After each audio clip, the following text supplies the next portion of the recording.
Okay, welcome back. We're talking with Rick Simpson and we're discussing cancer cures. Rick, if someone was to go to your website, if someone had cancer and they're looking for a cure and they hear about your treatment, can they actually go to your website and find like a plan, like an actual documented way of going through this, a step-by-step process?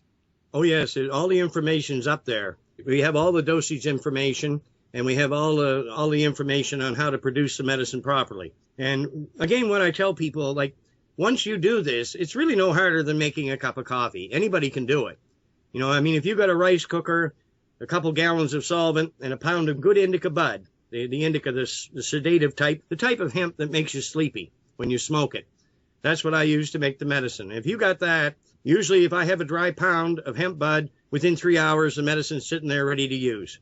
So, at the present time, there's no quality control, or there's no standards in place yet. So I still suggest that it's best that if people would go out and make their own, because then they know what they have. There's too many rip-off artists out there, and it's hard to believe that people could be so heartless, to look at somebody dying and sell them low-quality oil. But there's a lot of people that will do it. Yeah, well, it's definitely like that. It's becoming difficult to get the solvents too, I believe. It's becoming quite difficult here. People were able to buy isopropyl alcohol to use for a while, but they're making it harder and harder to get these solvents. What are good solvents that people can use if they're having hard times getting them? Well, I mean, the solvents I always use, like most of the time, I've used 99% isopropyl alcohol, which works quite well. But alcohol is not as selective as, say, substances like ether or naphtha. Well, naphtha, in Europe, they call naphtha benzene. But what I was using, I used to buy 45-gallon drums of light naphtha right from the refinery. And I found it was a great solvent. It was only about $12 a gallon, where alcohol was closer to 40. But there's other substances. Well, there's another one out there like acetone. I've never used acetone myself, but from what I've read about it, that should work very well too. So there's any number of solvents that can be used. My personal favorite really is ether. Ether does a wonderful job. I tell people not to go the butane route because, like, butane is very volatile, and you need special equipment to reclaim it or anything like that. The trouble is with butane, your oil is not decarboxylated. There's no heating process, and you need a heating process to rotate the molecules in the oil to the delta 9 position, which is the active position. So without that heat process, these butane oils are not nearly as effective as the oils that I produce. Okay, ether, of course, would be very difficult for a lot of people to get hold of, though. I mean, you'd probably need some sort of medical license in Australia to get hold of something like ether. I would expect, yeah, but like acetone or, naphtha, well, naphtha is the same as Coleman fuel. If you can find, like, Coleman fuel without the additives, that's naphtha, because that's what they use. Okay, so that'd probably be a bit easier for people. Well, I know that, like, Coleman fuel itself, they say right on it, it has rust inhibitors added. But there's other types of Coleman fuel you can buy that have no rust inhibitors. So those are just pure naphtha, and that would work just fine. Okay, so while you're in Canada, what are your plans while you're there? Well, I just came back mostly to see my mother. I haven't seen her since 2009, and, to kind of catch up with everyone. But I don't see anything good happening in Canada, so, I'm not planning. Well, there's no sense doing any interviews with newspapers because they never tell the truth anyway, so there's no point to it.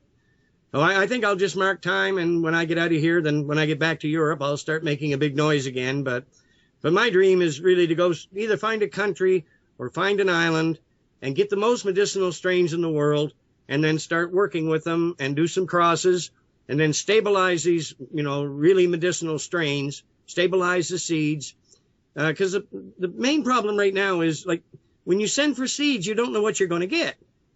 I sent for 14 different strains one time. And when you order, like, the strains, then you also, they have another list there that says alternate. Well, I ordered 14 strains, and then I ordered 14 alternates in case they didn't have the strain I wanted. Now, out of those 28, I got one strain, and it was an alternate. They sent me Holland's Hope. Now, so you never know what you're going to get. Some companies are better than others, but I think what we need to do is stabilize these strains and then determine, through a simple process of elimination, which ones are the best for what conditions or what mix of oils are the best. And then we can set the standards for this. And we can do this quite quickly. I would say in a very, very short time. And we can be healing the people while we're doing it, because this is harmless. It's not going to hurt anyone. Like one oil might not be quite as effective as another for, say, diabetes. But it won't take too long to figure out which ones work the best.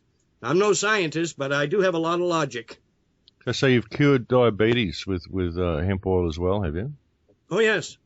I've had reports from people with both type 1 and type 2 that said they were cured. But then other ones, some of the ones that were born with diabetes, they said that at the very least they were able to lower their insulin intake a great deal. And plus the oil helped with their circulation, like as diabetics, they get an infection in their foot or their extremities. Before they know it, they got gangrene and off comes the foot.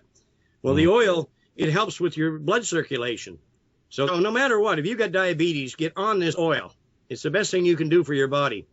Okay, so it all comes down to public awareness, doesn't it? That's the only way we're really going to get this out to people, isn't it? Is by getting this information to the public, and it's very difficult to break that paradigm in people. They're so programmed by their television and so programmed by the government and the authorities that tell them all of this stuff is evil, and they vilify everything, So that's the difficult part, isn't it? Is actually shifting public opinion.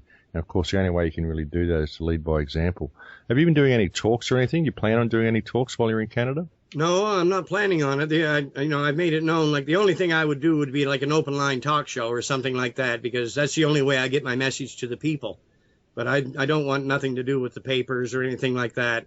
But I'm really trying to get wound up good for this, because this World Hemp Congress, because I've got to come off very powerful there, and I think I can do it. And there's going to be people, I guess, from all over Europe. Many different countries are coming, like people that know a lot about this subject. So I don't know what's going to happen, but I think it's going to be good. Well, I think you're kind of leading the way with the medicinal hemp movement at the moment, Rick. I really do. I think that the success you've had with the oil speaks for itself. It really does.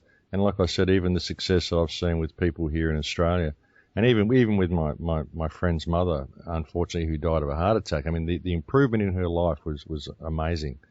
And it was nothing to do with the oil that gave her the heart attack. It was probably because of all the treatments that she'd had from the pharmaceutical industry to treat her cancer. And her quality of life she was a walking shell before she got on the oil. And then suddenly she had her appetite back. She was sleeping properly. She was chirpy. She was making conversation. And she was doing really, really well. So I really do think you're leading the way in this. So good luck with the conference. When is the conference taking place? It starts on the 25th of August, and as far as I know, it goes to the 30th. So I believe it's going to be a 5-day event. So I really think that there could be something happening there. Whereabouts is it being held? All I know right now is just that it's in Slovenia. I expect it would be in the capital, oh God, what's that name? Okay. Can't think of the name of the not Alabama. That's all right. I'm sorry, Max. I've been in too many places, brother. Yeah, that's all right. Capital of Slovenia. It's probably shaped like an alphabet anyway, so that's all good.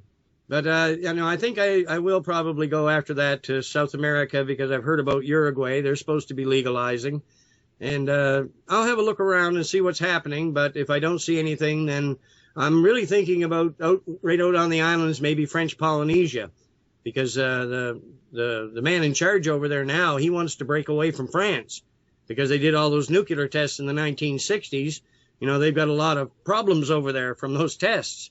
And I seen a documentary. He went right to France to meet with the president of France, and they wouldn't talk to him. So I don't think he's in too good a mood. So maybe if I show up and tell him who I am and what I want to do, well, way out there in the Pacific, I would say they might open the door for it. Yeah, well, you never know. Maybe they will. I wonder if hemp will do anything for radiation sickness. Oh, definitely. We're going to need that soon with Fukushima, mate. With what's we need it. We need it now. We need it now, Max. Last year when I seen Fukushima, when I seen that happen, the first thing I said was bury it. Because I studied atomic energy back in the late 70s. I was going to go to work in a nuclear power plant. I got halfway through the book, and I thought, these people are lunatics. This stuff isn't safe. So I just gave up on it. But when I seen Fukushima, I couldn't believe that, that they didn't try to cover it up. It's still sitting over there spewing. You Oh, know, yeah, I know. It's still going 24 hours a day. It's pouring toxins into the ocean, pouring toxins into the air, but it's very difficult because it's right there on the coast. It's 50 meters from the water line. So you've got yeah. water table beneath it. I mean, almost one of the only things they would be able to do would be nuke it and hope that it sinks down below the crust or something. I mean, Well, with the bomber force the United States of America has, why didn't they just fill those bombers full of sandbags and build a sandbag mountain over it? Well, yeah, that'd help. Anything would help for now. I mean, the fact that they haven't done anything about it at all is incredibly telling. And even the fact that it's there, I mean, it was like a disaster waiting to happen. It's almost like it was planned. I mean, you don't put nuclear reactors right there on the edge of the ocean, on the most seismically active area on Earth, if you're not expecting a disaster or trying to create a disaster. And the fact that they haven't done anything about it, they just left it completely uncontained. And it's been going for over a year. It's quite shocking. Well, I mean, geologists must think these people are totally crazy. I mean, any geologist would know better than to build a nuclear power plant in these places. So, I mean, it's like you say, it almost looks like it was an evil plan right from the get-go. Well, yeah, even putting reactors there in Japan, it's the most seismically active area on Earth. And to put them that close to the waterline, it was not like it was an accident that may happen. It was like it was an accident that was planned. It really does seem that way. And the fact that it's still uncontained, well, they obviously want this amount of radiation. Personally, I think it all ties in with the transhumanist agenda and some of the stuff I talked about in the new film. Right. I think if you look at things from a transhuman perspective and see what they want to do and the genetic manipulation that they're carrying out of all life on this planet, it seems to tie in quite nicely with that. So I personally think that the whole thing was deliberate. Well, the oil is the only thing that I know of that can take those toxins, out of your body. And I've seen many people that were treated with radiation in hospitals. When you see the chest of somebody that's had radiation, I mean, it just looks like red leather. It's burnt so badly. But, 3 months later, after they take the treatment, they open their shirts. You'd never know they had radiation because the oil constantly is detoxifying you. It takes you back to a healthy weight, but it also takes all of these horrible toxins out of our bodies. So, if you breathe one of these little particles in, or if it's on a vegetable or something that you eat, well, instantly you've got cancer. Well, at least with the oil, you got a chance to fight it and, to get it out of your body. There's so many reasons now, Max, that this oil, it's so badly needed. And I don't know what, we're doing our best to wake these people up. But I hope we can do it in time. It really is fantastic, isn't it? It's a most amazing plant. It cures virtually anything. Hemp seed as well is one of the only whole foods on the planet. I think probably the only whole food on the planet, the only thing that you can actually live on completely by itself without anything else, hemp seed. Quite amazing. It's absolutely incredible that all of the most toxic industries on this planet could be replaced by hemp. All of our medicine industry could be replaced by hemp. Our diet could be improved by hemp. There are literally so many benefits to this plant, and when you look at the history of the plant, it hasn't caused one death in 5,000 years of recorded use.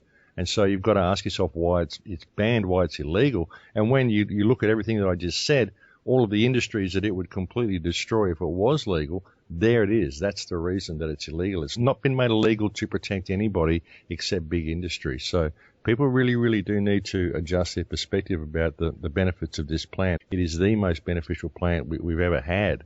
And the fact that it's illegal, it's a complete joke. And again, we come back to breach of trust. I think that hemp is a perfect example of how much our governments are in breach of trust. Oh, exactly, Max. And, well, you look at countries like Brazil, like over 50% of their automobiles are running on ethanol produced from sugarcane.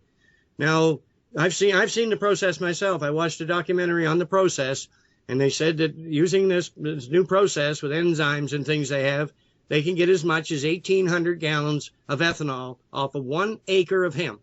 Now, 1 acre is only 208 feet by 208 feet. Now, that's not very big.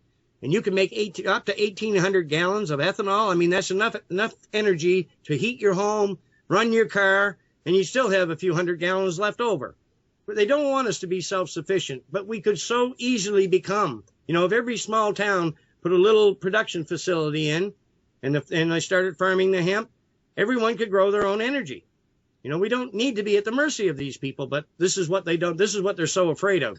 They don't want a public that's self-reliant. Oh, no, they don't. They don't want critical thinking, and they don't want self-sufficiency. And this is what globalism is all about as well. Like, they're working very hard to make sure that countries are interdependent upon each other, so no country can be self-sufficient.